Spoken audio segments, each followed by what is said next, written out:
to be honest, I wasn't that excited about doing FPU.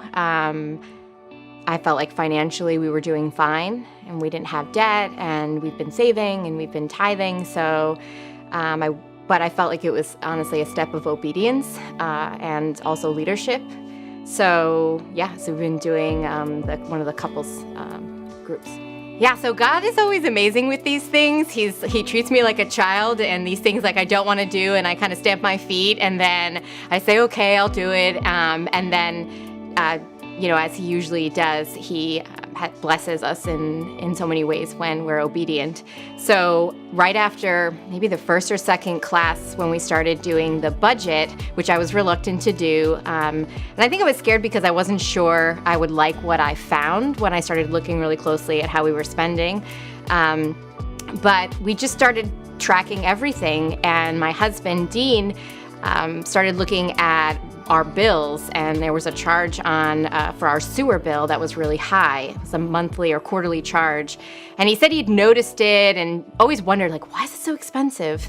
And because of FPU, he decided to pick up the phone and call and say, like, why are we paying this much, in our sewer bill? And we found out that they had been overcharging us for over 6 years for our sewer bill. They thought we were owners of a 12-unit apartment building, and it was just a single-family home. And so because of that, we're getting a large sum of money back. But had we not taken FPU and looked at specifically where our money was going, we probably would have never found that.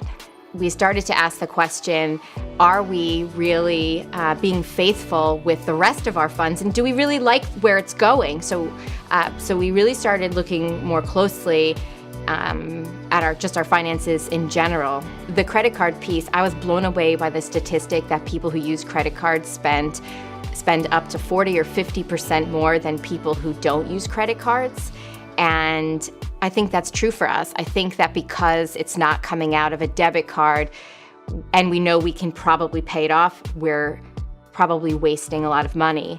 It's been so worth it for us and for our family, and so much has come out of it that I never would have even expected. That I never thought that it would have an impact on my daughter, and it would change the way that we were raising her and helping her to think about money. And then finally, I've always wanted to kind of increase what we give, but I think a lot of the money that we could be giving is probably in that lump of like mysterious funds that we're spending things on that aren't really paying attention to. So I'm hoping as we start to pay attention more and we're keeping track of pretty much everything we're spending, we're gonna change where our money is going, and I'd like giving to be one of those areas.